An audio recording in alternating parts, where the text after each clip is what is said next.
Yo, Melly Man, what's up? From BX to you later, fam.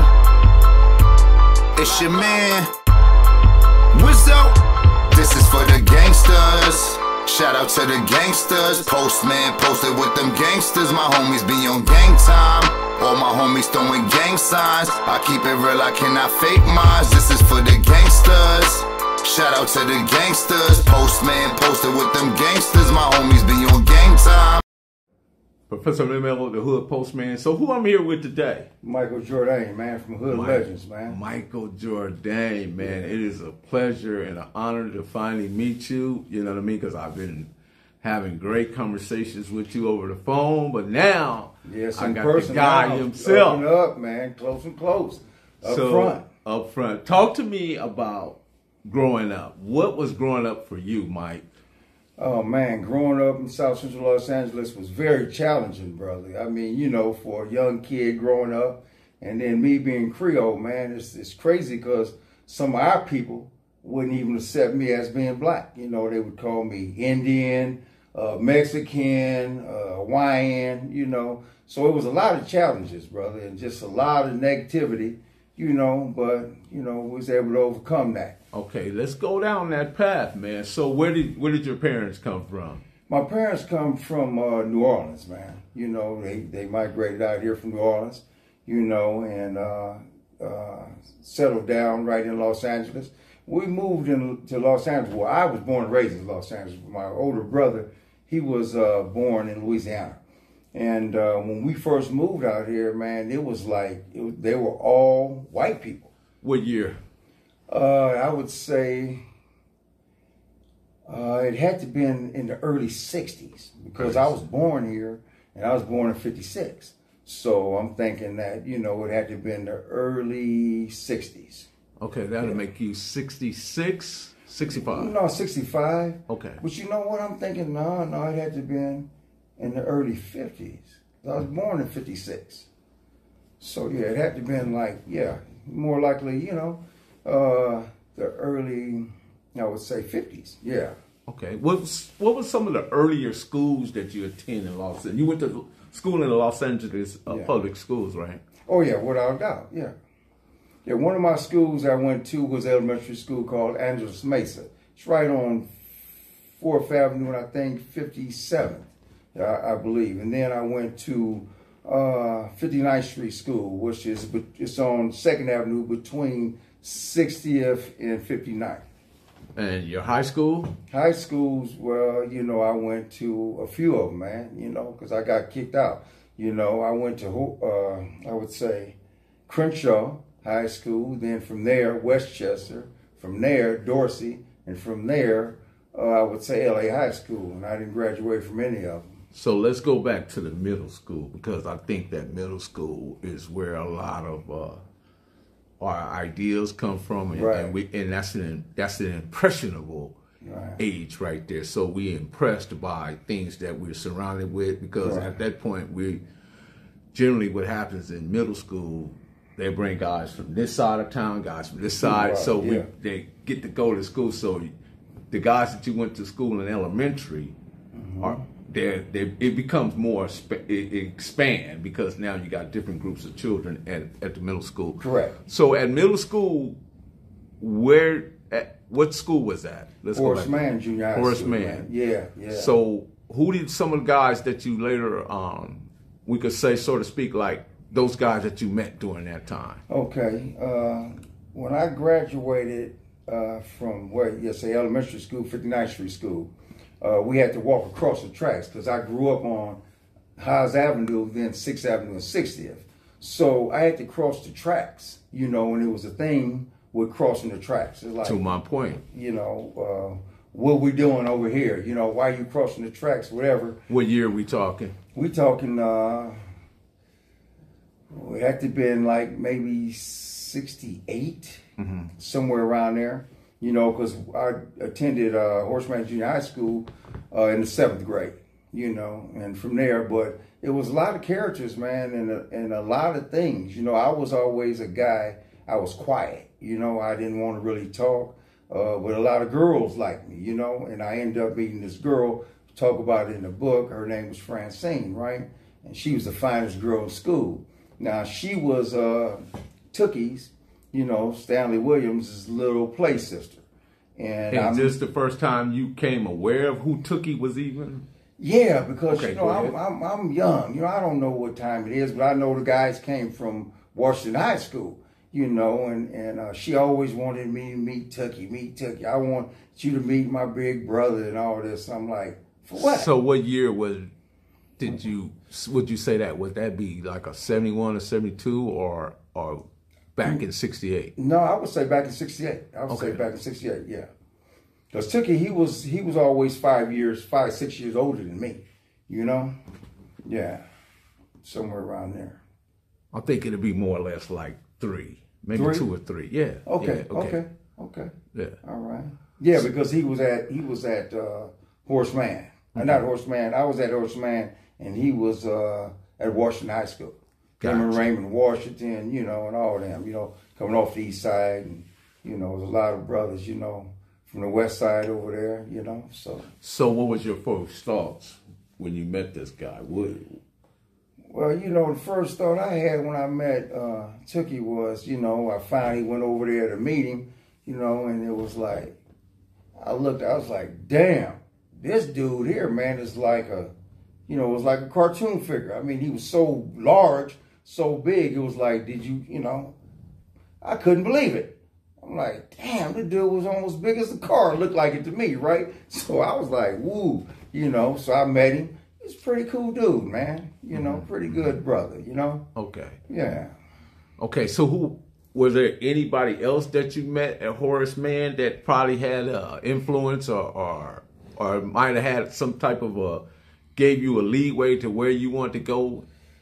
Well, you know, at Horace Mann, it was like this. I would have to say a lot of people that I met at Horace Mann, some went to 59th Street School, and we had to cross the tracks and go over there. Then we had guys that was out of the 70s, and they were already there. So I know I was always into mischief. So instead of going to class, I was shooting dice. So I got around meeting those kind of guys, you know. So, and then I always had, you know, my own mind. You know what I mean? I wasn't a follower. Who was the dice shooting guys? Oh, I was a dice shooting guy. Let's see, a guy, Ruben and Dikey. Dikey, as a matter of fact, Dikey, Ricky Henderson, you know. Those are Keith guys Henderson. in your book.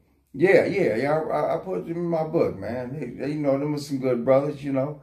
But at the time, you know, it was a little challenging, you know, because we didn't see eye to eye on a lot of things, you know, especially when you were shooting them dice, you know. So point seen, money gone. Point seen, money gone, but some of them didn't want to get the money up, you know what I mean?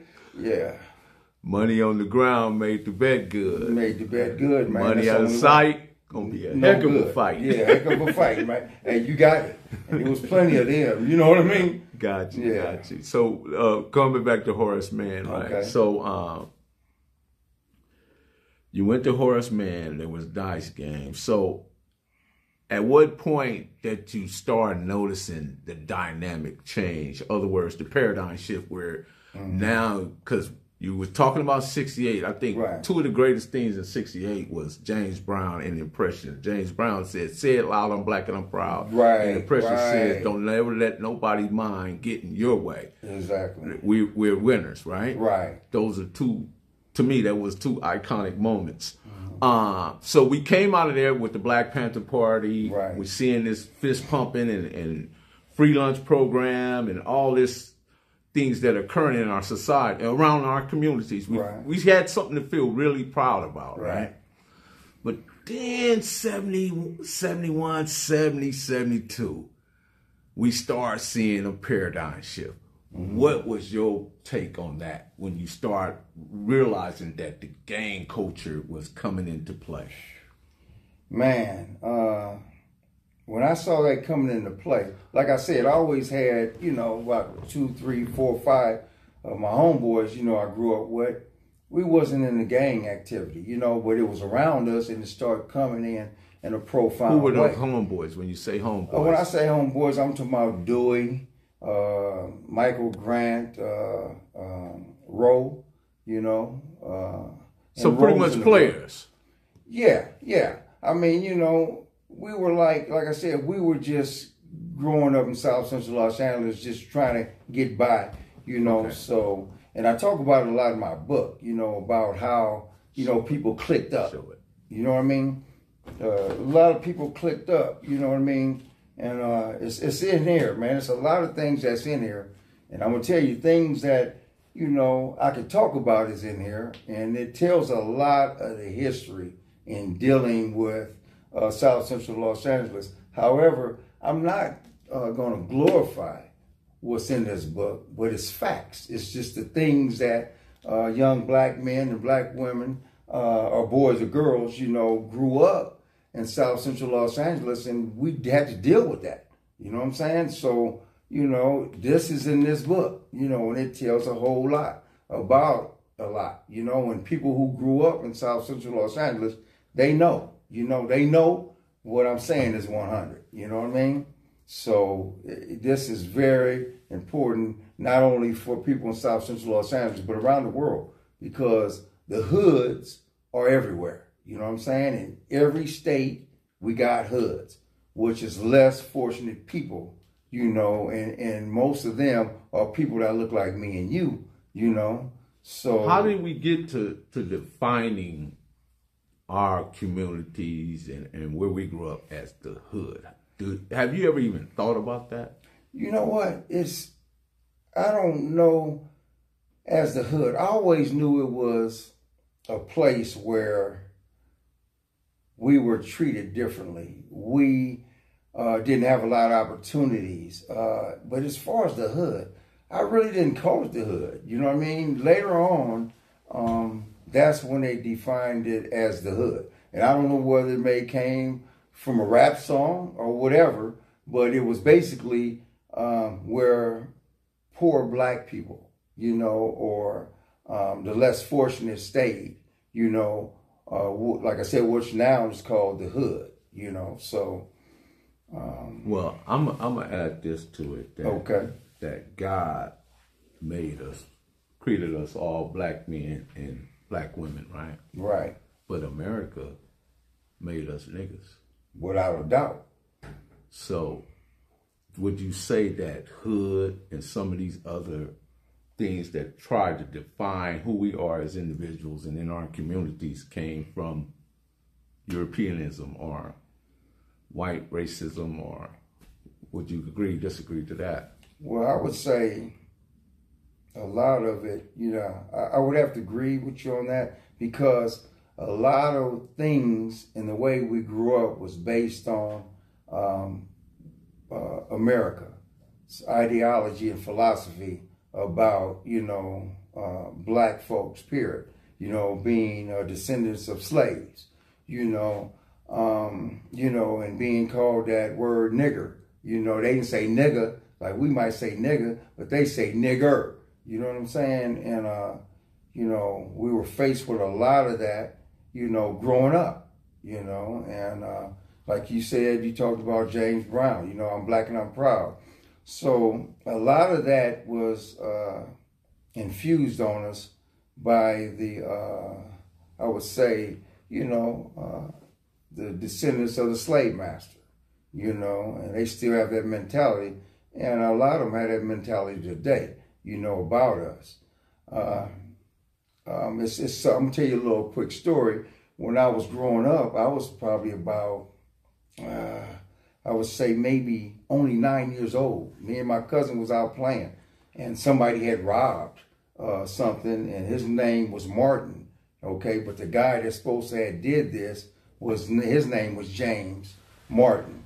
And when the police saw us playing, they stopped us and asked us, you know, what are you guys doing? Asked the name. They actually handcuffed us. We were like 9 and 8 years old. You know what I mean? Ended up taking us to jail. Our mothers and them didn't even know where we were. You know, and this was Southwest Police Department at the time. It wasn't King Boulevard. It was Santa Barbara, you know. And we went there, and the officer asked me what race was I. Then one officer said, he's just a nigga like the rest of them. I was like, wow. And it's cold because I kind of felt a certain kind of way. Because I was like, my own people, you know, never really accepted me and I was somebody else, I felt kind of good that the dude called me a nigger. And that was sad. You know what I'm saying? When I look at that in retrospect, that was really sad, man. Did you add that story to your book?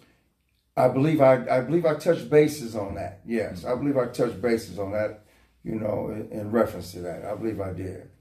What made you want to actually put together a book? What was your thought behind that? You know, I was really thinking one day, and I said, you know, basically I didn't graduate from any school, and I'm like, man, all this stuff I have in my head, you know what I mean? I could write a book. And by me writing the book, I'm like, well, maybe I can expose my upcoming, you know, and maybe it will enlighten the world, not just the hood, the world, on what people of color go through, you know, as coming up as kids. And then they would have a better understanding about who we are and why a lot of us are angry. You know what I mean? Growing up in a home without a father, you know what I'm saying? Some people had mother and father, but a lot of times no father in the home. You know, to discipline you, to help you grow from a child to be a man. So what you're explaining is righteous indignation. In other words, we have a right to be angry. And well, you know what? That's real. We do have a right to be angry, but not just because we have the right. Anger is in us and it's been instilled in us based on our treatment, you know, as a human being. Like we don't have the reason to exist, and we do, you know. Awesome. So what I want to do, man, I want to talk about the Vanness boys. Okay. But let's lock the door right here. Can I lock the door? Lock the door, man. Lock that door. Make sure every door in is locked and the windows. Lock it. Okay.